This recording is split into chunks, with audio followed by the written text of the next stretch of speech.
start.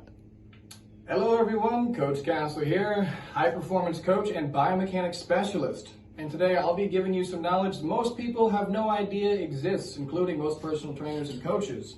I'm going to explain to you how the human body works simply. Now, biomechanics is the study of how physics affects anatomy. And yeah, it applies to you. So let's get into it. This is your human body. Now your body is made up of bones, as you can clearly see. This is your skeleton. Each one of those bones, we're just going to compare it and call it a lever.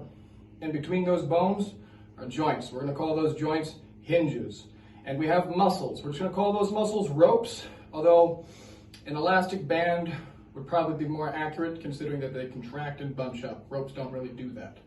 But that's simply how it is. Now every time that you move your body, the thing that is responsible for that body movement or the raising of that lever or the movement of the lever is a muscle. Now that muscle only has one job. That muscle crosses two levers and a pivot point or a hinge. That muscle then pulls from insertion to origin one bone or one lever to the next. I'm going to demonstrate this very simply with these bones here. We're going to go through, let's say, a standard bicep curl, and I'll explain exactly how it works. So this is just a model of my arm. Very simple to see. This would be my hand, this would be my forearm, and this would be my upper arm here. This would be the bicep muscle.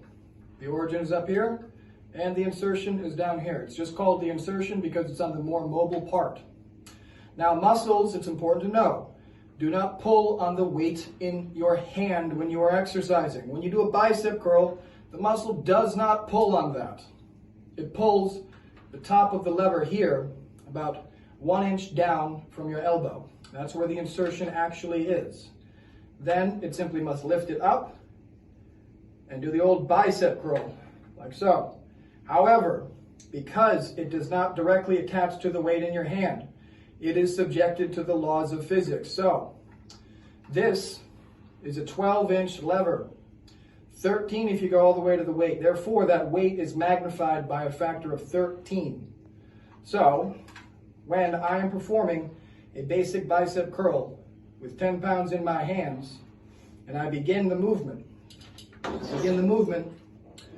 with no resistance. This would be my hand in the completely relaxed position of the bicep curl. No resistance on my bicep at all. However, as I move through the movement, the resistance increases. The reason the resistance increases is because now the lever is a maximum distance from my body. This is a 100% active lever. This is what it would look like if you were to apply it to angles. It would be 90 degrees. Now, as you go through the movement, if you'll keep your eye on this pendulum, you'll notice that the resistance, the weight, actually gets closer to your body as you contract. And as you go down, again, now it is the furthest distance from your body, and then finally, all the way back down. So this is the standard resistance curve. This is the only resistance curve which works properly. It starts off heaviest, and it ends lightest. Now the reason for that is because in order for a muscle to pull this to this and contract in the middle, which is why you get that bump, that requires 9 times the amount of force in this position. So if you imagine a gentleman standing up here and pulling on a rope, to pull that rope up, it would require 9 times the amount of force in this position to take it out of that position. However, when you're in this position, it's substantially easier. And again, when you're in this position, it is easiest. However, when you're in this position, your arm is completely stretched out, therefore it's strongest.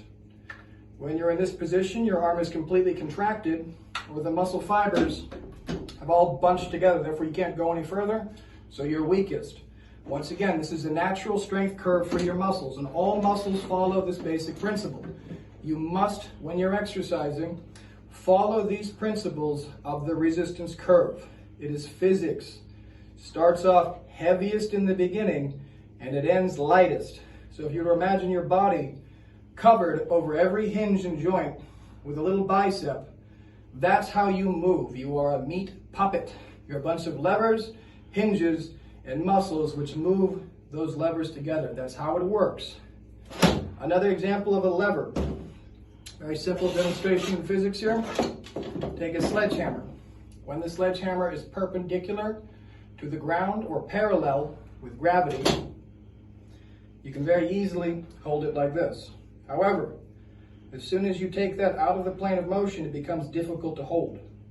More force is required because the lever is getting longer. As it gets longer and longer away from the center here of your hand, it gets harder and harder and more force is required to hold it until eventually, even though it's like a 4-pound sledge, I can't hold it when it's almost parallel with the ground or perpendicular with gravity. That's because it is a 100% active lever in this scenario. And that is the same thing if you do a bicep curl. Starts off very, very difficult. However, your muscle is made for that. And then it ends very, very easy where your muscle is weakest. So I hope that clears some stuff up about training. I hope that clears up how your body moves.